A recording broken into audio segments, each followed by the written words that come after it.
ایک فقیر تھا، اس کا مزاج یہ تھا کہ جو بھی اس کے ڈیرے پہ آتا اس کو کھلاتا اور اس کی خدمت کرتا، اور یہ فقیر کا مزاج ہوتا ہے۔ بابا بلے شاہ نے کہا تھا نا، اٹ کھڑک کے دکڑ وجے تتا ہووے چلا، آن فقیر کھا کھا جاون راضی ہووے بلا۔ تو یہ فقیر کا مزاج ہوتا ہے کہ لوگ اس کی چوکھٹ پہ آئیں اور وہ لوگوں کو جو ہے وہ کھلائے، ان کی ضروریات کو پورا کرے۔ تو وہ درویش تھے اور جو بھی ان کے پاس آتا اس کی خدمت کرتے۔ ان کے پاس کبھی رقم نہ ہوتی تو ادھار لے کے لوگوں کی خدمت کرتے، حتیٰ کہ جب ان کا آخری وقت قریب آیا اور حالات ایسے ہو گئے کہ لوگوں کو لگا کہ بابا جی اب رخصت ہونا چاہ رہے ہیں، تو سارے قرض خواہ اکٹھے ہو کے بابا جی کے پاس آ گئے کہ جناب ہمارا قرضہ ادا کیجئے۔ ایک جمگٹا بن گیا، اور بابا جی کو یہ فکر تھی کہ یہ میرے مہمان ہیں اور میں ان کی خدمت کرنے کے قابل نہیں ہوں، میرے پاس کچھ ہے نہیں۔ اتنے میں ایک چھوٹا سا بچہ تھا، وہ گلی میں پتیسا بیچ رہا تھا۔ آواز لگائی تو بابا جی نے اشارہ کیا، کہا میرے ان مہمانوں کو کھلا دو۔ اس نے اللہ کا شکر ادا کیا کہ میں سارا دن گلیوں میں گھوم کے جو بیچنا تھا ایک جگہ ہی مجھے گاہک مل گیا۔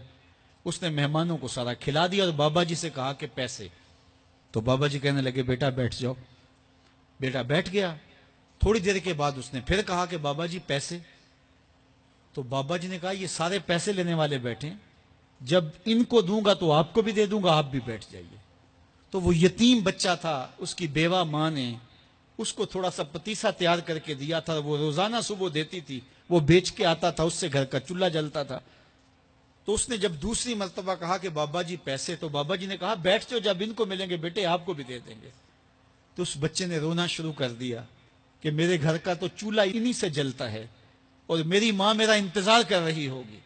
اللہ اکبر، بچے نے رونا شروع کر دیا۔ اللہ کی رحمت کو جوش آ گیا۔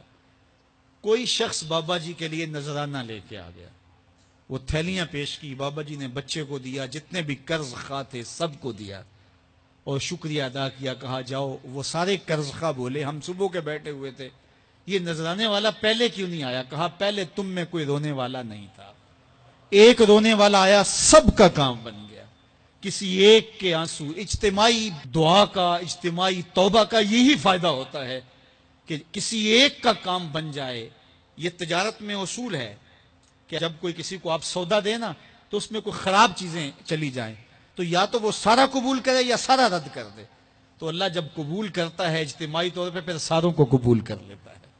تو اس لیے آج کی بابرکت شب نور میں میری مائیں، بہنیں، بیٹیاں بھی تشریف فرما ہیں، بچے بوڑھے جوان بھی تشریف فرما ہیں۔